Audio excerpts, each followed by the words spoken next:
Xem xong 5 điều này, bạn sẽ hiểu tại sao cả mạng lại yêu quý Thành Nghị. Dù anh ấy có đẹp trai với mái tóc bạc trắng, anh ấy vẫn là người đàn ông không bao giờ động đến các minh tinh nữ. Từ một diễn viên chuyên nghiệp nôn ra máu, đến một Hakimi điện tử, Thành Nghị đã chinh phục vô số người hâm mộ bằng sự quyến rũ và tận tụy trái ngược. Vai diễn kiếm sĩ tóc bạc trong Thanh kiếm hồn của anh đã trở thành huyền thoại, nhưng ngoài đời, anh vẫn là một ngôi sao hàng đầu trong sạch, khiêm tốn trong suốt một thập kỷ. Đây không chỉ là sự trở lại với vẻ đẹp võ thuật mà còn là một hành trình kiên trì và chân thành. Bộ phim truyền hình mới Thanh kiếm tâm hồn của Thành Nghị cuối cùng đã được công chiếu trên Iki, ngay lập tức gây sốt trên mạng. Bộ phim sử thi kỳ ảo này được chuyển thể từ một bộ truyện tranh nổi tiếng toàn quốc, đã được vô số người hâm mộ sách và những người yêu thích phim truyền hình háo hức mong đợi. Trong nhiều năm, Thành Nghị được mệnh danh là thần y phục cổ, đảm nhận vai chính là Vương Toàn Phúc Quý, một chiến sĩ đạo giáo, trong khi Lý Nhất Đồng, một ngôi sao đăng lên của Thư Mộng, vào vai yêu quái Nhện Thanh Đồng. Cả hai khắc họa một câu chuyện tình yêu đau lòng vượt qua ranh giới giữa người và quỷ, tạo nên tiếng vang lớn ngay cả trước khi ra mắt. Với trailer đầy đủ được công bố, Thành Nghị xuất hiện lộng lẫy với mái tóc bạc trắng đặc trưng, diện áo choàng trắng tinh khôi, vung thanh kiếm sáng chói. Kết hợp với những động tác võ thuật huyền chuyển và hiệu ứng đặc biệt điện ảnh, cư dân mạng đã ca ngợi bộ phim là đỉnh cao của phim truyền hình võ thuật một lần nữa. Từ Yêu và Cứu Chuộc đến Liên Hoa Tháp, Thành Nghị đã củng cố vị thế tuyệt đối của mình trong thể loại phim truyền hình cổ trang. Với mỗi dự án, ngay cả sự đón nhận có phần phân cực dành cho Đi lên núi và biển cũng không thể lay chuyển nền tảng diễn viên hàng đầu, quyền lực của anh. Giờ đây, Thiên Địa Kiếm Tâm được coi là tác phẩm then chốt cho sự trở lại mạnh mẽ của anh. Liệu bộ phim này có thể tái hiện lại những bàn tán xôn xao trên toàn quốc về Liên Hoa Tháp hay không đã trở thành chủ đề được quan tâm nhất. Tuy nhiên, Vương Toàn Phúc Quý lạnh lùng, xa cách và vô cùng quyền lực trên màn ảnh lại hoàn toàn khác biệt với Thành Nghị ngoài đời. Ngoài đời, anh là một chàng trai ấm áp và đáng yêu đến bất ngờ. Tên thật của anh là Phó Thế Kỳ, biệt danh Tề Kỳ, một cái tên vừa nên thơ vừa dịu dàng. Sau khi gia nhập làng giải trí, công ty quản lý đã gợi ý cho anh một cái tên nam tính hơn, kết quả là nghệ danh Thành Nghị, đầy sức mạnh. Điều thú vị là, vì anh thường xuyên vào vai những nhân vật bị thương nặng ho ra máu trong nhiều bộ phim truyền hình, dù là Vu Tư Phong định mệnh trong Tình yêu và sự chuộc lỗi, hay Hoàng đế, anh nguyên hy sinh tình yêu trong Than hương, những cảnh mắt vỡ và môi chảy máu đã in sâu vào ký ức của chúng đến nỗi người hâm mộ trìu mến đặt cho anh những biệt danh như nữ diễn viên chuyên nghiệp khạc máu và công chúa Tề Kỳ. Tên fan của anh, Kiwi, là từ đồng âm của Tề và Nghĩa, vừa vui tươi vừa tràn đầy cảm giác thân thuộc. Điều thú vị hơn nữa là từng cử chỉ riêng tư của Thành Nghị đều thể hiện hoàn hảo cụm từ Hakimi, trên mạng ám chỉ những con vật nhỏ nhắn đáng yêu khiến bạn chỉ muốn véo má chúng. Cậu nghiêng đầu và làm những động tác dễ thương như chó Samoy, vỗ tay và reo hò như hải cẩu, và ngay cả việc cậu ngủ gật trên các chương trình tạp kỹ cũng bị gọi đùa là buồn ngủ như mèo. Có lần, cậu vấp ngã, toàn thân cứng đờ và nghiêng về phía trước, trông hệt như một chú chim cánh cụt trượt ngã, một cảnh quay được biên tập thành một video hài hước lan truyền chóng mặt, khiến cậu trở thành tâm điểm chú ý trên mạng. Tại giải thưởng vui nhộn thường niên Weibo năm 2023, không có gì ngạc nhiên khi cậu giành được giải thưởng. Hakimi điện tử thực sự là một hiện thân sống động của sự dễ thương. Sức hút ngây thơ mà chân thành này đã mang về cho cậu vô số fan nữ, và ngay cả khán giả nam cũng không khỏi thốt lên, ai mà cưỡng lại được chứ. Điều thực sự cảm động không chỉ nằm ở sức hút của anh mà còn ở sự tận tụy và khiêm nhường không ngừng nghỉ của anh trong suốt thập kỷ qua. Tại chương trình Đêm Gào Thét của Iki năm 2023, cảnh Thành Nghị và Trần Hiểu trò chuyện vui vẻ đã gây nên một cuộc tranh luận sôi nổi. Hóa ra hai người đã từng hợp tác trong bộ phim truyền hình Nữ Vương 13 năm trước. Khi đó, Thành Nghị, 22 tuổi, vào vai Sai Tu, một vai phụ và khá xa lạ với khán giả, trong khi Trần Hiểu đã là một ngôi sao đang lên. Ngược lại, Thành Nghị vẫn đang chật vật với vai phụ trong nhiều tác phẩm khác nhau, chỉ để có được một cảnh quay duy nhất. Ai có thể ngờ rằng 13 năm sau, cả hai sẽ trở thành trụ cột của phim cổ trang. Cuộc hội ngộ của họ không hề mang tính hình thức, chỉ có sự thoải mái, thư thái của những người bạn cũ, khiến cư dân mạng vô cùng xúc động và mong chờ một cuộc hội ngộ. Tình bạn kéo dài hơn một thập kỷ này đã trở thành một ví dụ hiếm hoi và ấm áp trong làng giải trí. Về chuyện tình cảm, Thành Nghị luôn kín tiếng một cách đáng kinh ngạc, gần như là một tờ giấy trắng. Anh từng thẳng thắn thừa nhận rằng mình, đặc biệt không lãng mạn, dễ trở nên lo lắng và ngại ngùng trước người khác giới. Niềm vui lớn nhất trong cuộc đời anh là dành thời gian cho bố mẹ, xem phim và học kịch bản. Hành động lãng mạn duy nhất của anh là dành một nửa tiền ăn sáng mỗi ngày thời sinh viên để mua sữa đậu nành và bánh bột chiên cho cô gái anh thầm thương trộm nhớ, một thói quen anh duy trì suốt cả năm mà không hề thổ lộ tình cảm. Chịu ảnh hưởng từ quan niệm tình đầu đồng nghĩa với hôn nhân, của bố mẹ. Anh cực kỳ thận trọng trong các mối quan hệ, tin rằng tình yêu không phải là một trải nghiệm mà là một cam kết. Ai muốn trải qua nhiều mối quan hệ như vậy chứ? Sự trong sáng này đặc biệt đáng quý trong ngành giải trí đầy biến động. Điều đáng chú ý hơn nữa là Thành Nghị chưa bao giờ dao động trước khát vọng ban đầu của mình. Sau khi đạt được danh tiếng trên phim trường, anh không bao giờ chểnh mảng tập luyện một động tác duy nhất hàng chục lần, ngay cả sau cả ngày bị treo lơ lửng trên dây, quần áo ướt đẫm mồ hôi, anh cũng không hề than phiền. Có lần, Triệu Lệ Dĩnh mặc trang phục hở hang cúi xuống nhặt đồ, anh lập tức quay đi để tránh ngượng ngùng. Khi chụp ảnh, anh chủ động giữ khoảng cách với các nghệ sĩ nữ, không bao giờ vượt quá giới hạn.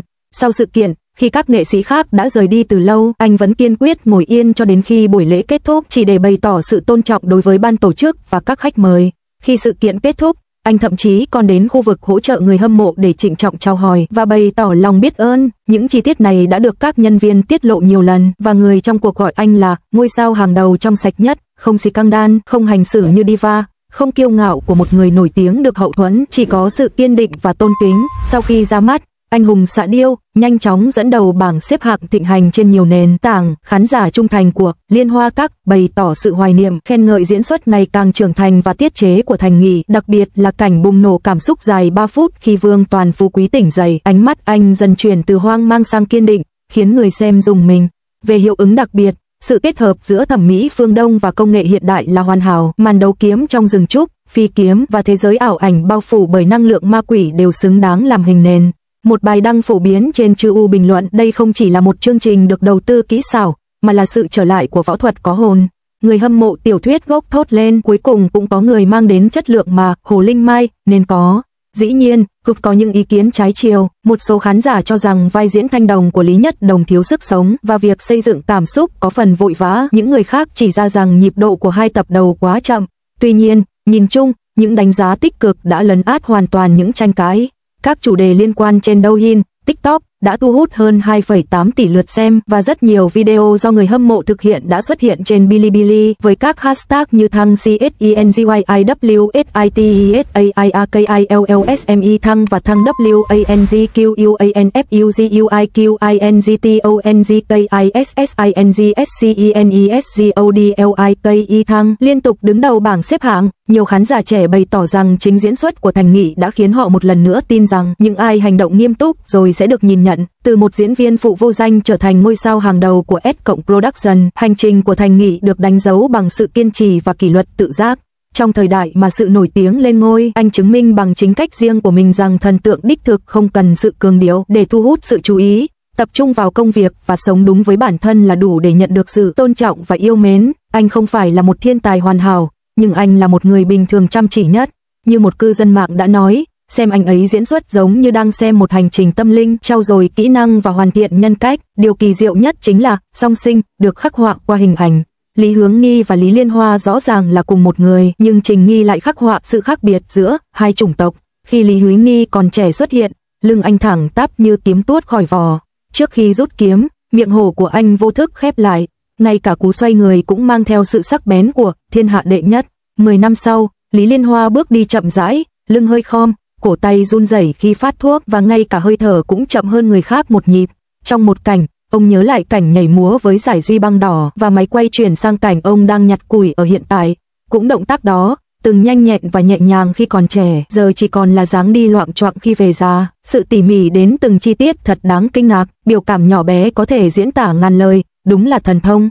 Khi Vương Bạc Thạch khóc thương Tô Hoa, Lý Liên Hoa không rơi một giọt nước mắt nào, nhưng đôi mắt lại âm thầm đỏ hoe, rồi nàng vội vàng cúi đầu, mím môi, nỗi đau nàng cố kìm nén còn đau đớn hơn cả tiếng khóc than. Còn có cả cảnh ho ra máu nổi tiếng nữa, ông không hề cố gắng kìm nén cơn đau, thay vào đó, ông ôm ngực 2 giây, ho, rồi thậm chí còn cố gắng mỉm cười nhẹ, thái độ chấp nhận số phận nhưng không chịu buông xuôi. Đó đã khiến phần bình luận bùng nổ với những bình luận thật đau lòng. Truyền thông nhà nước cho biết ánh mắt ông có thể chuyển từ sốc sang nhẹ nhõm rồi thương cảm. Mức độ biểu cảm đó không hề phóng đại, bằng cách lồng ghép cuộc sống thực vào vai diễn, Lý Liên Hoa đã thực sự trở nên sống động. Chính Thành Nghị đã nói, phải hiểu cuộc sống mới có thể diễn tả tốt, và anh ấy đã thực sự thể hiện được bản chất giản dị của Lý Liên Hoa. Khi bán sen, anh ấy vô thức xoa 2 tay vào nhau vừa mặc tà, ánh mắt thoáng chút tinh danh. Khi chữa bệnh cho bệnh nhân, anh ấy lập tức mỉm cười dịu dàng, thổi thuốc cho ấm rồi mới đưa cho bệnh nhân. Có một cảnh quay quanh đống lửa trại, anh say khướt, lắc lư nhảy múa, bước chân loạng choạng nhưng vẫn có vẻ vô tư lự, ai mà không bị cuốn hút bởi nguồn năng lượng cô đơn nhưng phóng khoáng ấy. Sự kiềm chế, không bi thương mà vẫn truyền tải được nỗi buồn sâu sắc, thật sự rất cảm động. Nỗi đau khổ của Lý Liên Hoa ẩn chứa trong từng chi tiết và Thành Nghị không hề cố ý khơi gợi sự đồng cảm. Cuối cùng, khi vở diễn sắp kết thúc, anh chạm vào cột trụ của Liên Hoa Các, đầu ngón tay khựng lại rồi nhẹ nhàng hạ xuống. Khi được hỏi về Lý Hướng Di, bàn tay cầm tách trà của anh hơi run, nhưng anh mỉm cười nói, đó là người của thời xa xưa.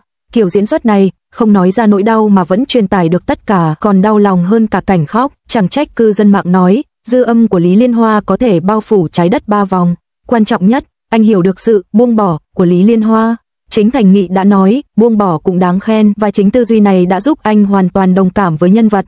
Sự điềm tĩnh của Lý Liên Hoa khi dắt chó đi dạo và trồng rau, cùng sự nhẹ nhõm khi đối mặt với kẻ thù, tất cả đều không phải diễn xuất. Thành Nghị thực sự hiểu được sức mạnh của việc nở hoa từ đống đổ nát.